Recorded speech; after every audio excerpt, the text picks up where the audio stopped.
Assalamualaikum warahmatullahi wabarakatuh. Perkenalkan kami dari kelompok 1. Kali ini kami akan membahas tentang elektrokardiogram. Sebelum mulai materi, alangkah baiknya kita memperkenalkan diri. Perkenalkan, nama saya Muhammad Aslam Asmi dengan nomor induk mahasiswa 2020040121. Perkenalkan, nama saya Alia Reza Rita, nomor induk mahasiswa 2020040126.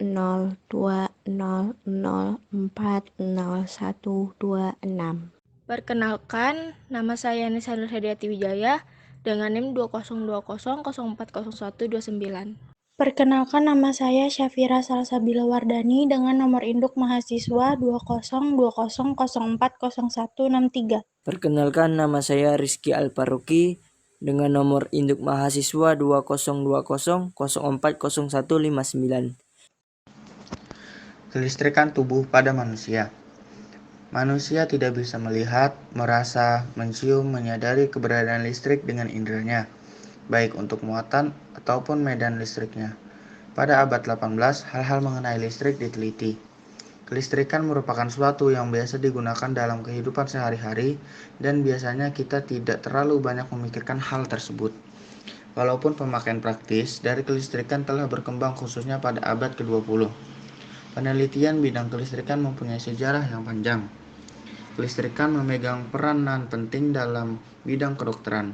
Ada dua aspek kelistrikan dan kemagnetan dalam bidang kedokteran, yaitu listrik dan magnet yang timbul dalam tubuh manusia, serta penggunaan listrik dan magnet pada permukaan tubuh manusia. Listrik yang dihasilkan di dalam tubuh berfungsi untuk mengendalikan dan mengoperasikan saraf, otot, dan berbagai organ. Pada dasarnya, semua fungsi dan aktivitas tubuh sedikit banyak melibatkan listrik. Semua sinyal saraf dari dan ke otak melibatkan aliran arus listrik. Luigi Galvani, tahun 1780, mulai mempelajari kelistrikan pada tubuh hewan. Kemudian pada tahun 1786, Luigi Galvani melaporkan hasil eksperimennya bahwa kedua kaki katak terangkat ketika diberikan aliran listrik lewat suatu konduktor. Pada tahun 1856, Caldani menunjukkan kelistrikan pada otot katak yang telah mati. Arnos pada tahun 1892 merasakan ada aliran frekuensi tinggi melalui beliau sendiri serta pembantu atau asistennya. Pada tahun 1899, Van Yesek melakukan pengamatan tentang terjadi panas pada jaringan yang disebabkan oleh aliran frekuensi tinggi. Chip Hack pada tahun 1928 melaporkan tentang pengobatan penderita dengan mempergunakan shortwave. Penelitian terbaru oleh para ilmuwan dari berbagai disiplin ilmu telah membantu kita untuk memahami listrik dan penggunaannya dan dalam pengobatan. Dan sekarang ada banyak situasi dalam diagnosis dan tetapi di mana listrik diterapkan secara terkendali. Ilmu yang mempelajari potensial listrik pada organ tubuh disebut biolistrik. Pada biolistrik ada dua peran penting, yaitu kelistrikan dan kemagnetan yang timbul pada tubuh manusia, serta penggunaan magnet pada permukaan tubuh manusia. Isyarat listrik atau electrical signal tubuh merupakan hasil perlakuan kimia dari tipe-tipe sel tertentu. Dengan mengukur sinyal listrik, tubuh secara selektif sangat berguna untuk memperoleh informasi klinik tentang fungsi tubuh. Salah satu isyarat listrik yaitu elekardiogram.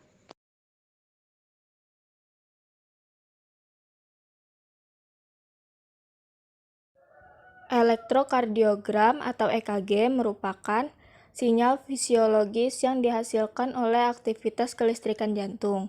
Sinyal ini direkam menggunakan perangkat elektrokardiograf.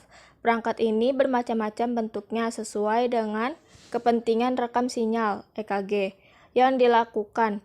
Misalnya untuk standar clinical ECG menggunakan 12 elektroda dan perangkat yang digunakan berupa kertas rekam EKG. Sedangkan untuk monitoring ECG dapat digunakan 1 atau 2 elektroda dengan perangkat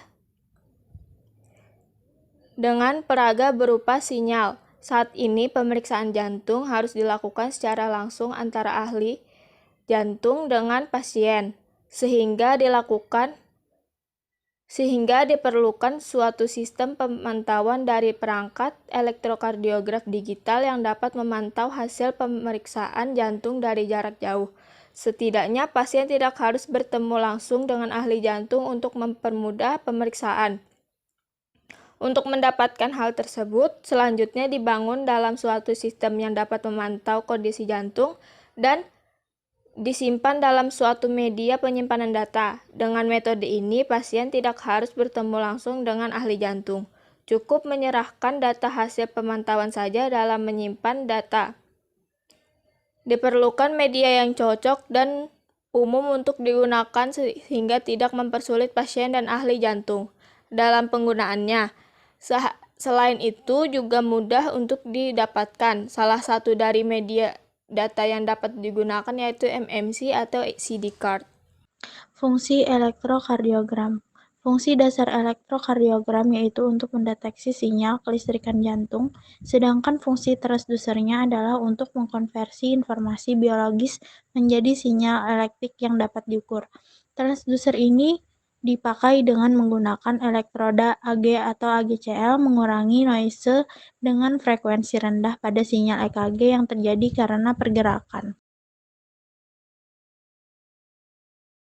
Sistem konduksi jantung yang terdiri dari 4 ruang yang berfungsi sebagai pompa sirkulasi yang berperan adalah bilik atau ventrikel. Sedangkan serambi atau atrium sebenarnya berfungsi sebagai ruang penyimpanan selama bilik memompa. Ventrikel berkontraksi, ventrikel kanan memasuk darah ke paru-paru dan ventrikel kiri mendorong darah ke aorta berulang-ulang melalui sistem sirkulasi. Fase ini disebut sistole. Sedangkan fase tekanan darah pada saat jantung sedang berelaksasi atau beristirahat. Pada kurva denyut jantung, tekanan diastolik adalah tekanan darah yang digambarkan pada rentang di antara grafik denyut jantung. Kontraksi jantung inilah yang mendasari terjadinya peristiwa elektrik dengan koordinasi yang baik. Aktivitas elektrik dalam keadaan normal berawal dari impuls yang disebut oleh pacemaker di simpul sinoatrial atau SA, kemudian melewati serabut otot atrial menuju atrioventrikular atau AV, lalu menuju ke berkas his yang terpisah menjadi dua melewati berkas kiri dan kanan dan berakhir pada serabut otot ventrikal. Teknik monitoring EKG. Saat ini 4 macam teknik monitoring EKG yang sering digunakan yaitu 1.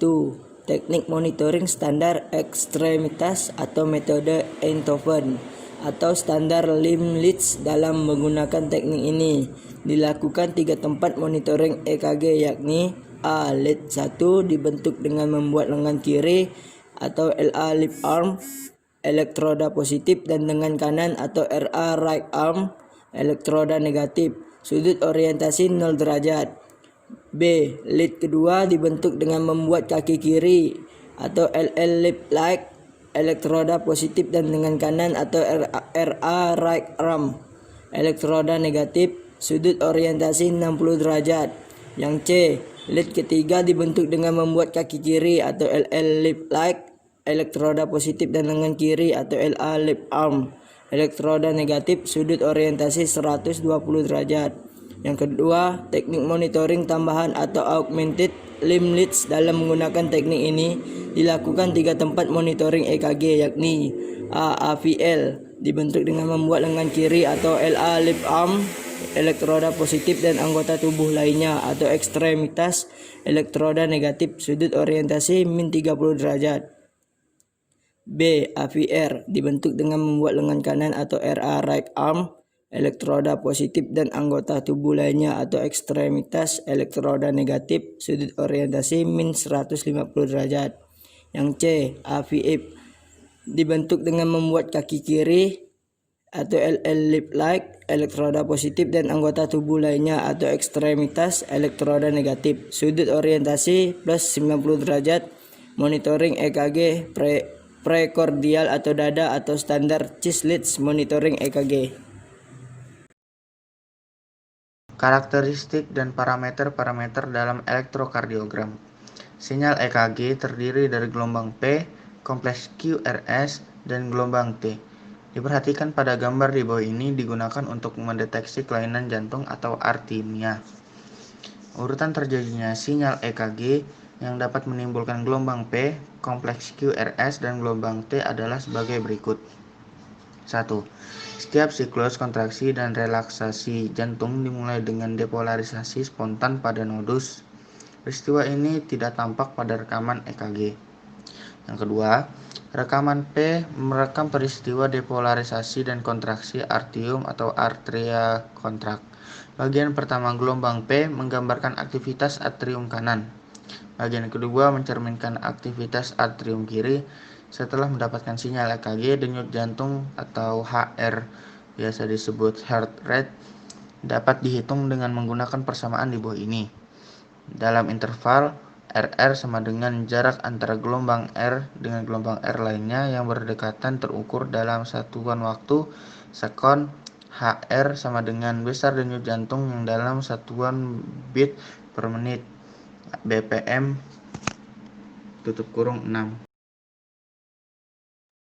Gambaran di kiri merupakan sistem konduksi jantung, serta gambaran di kanan merupakan monitoring EKG dalam penempatan elektroda. Sekian presentasi dari kelompok 1.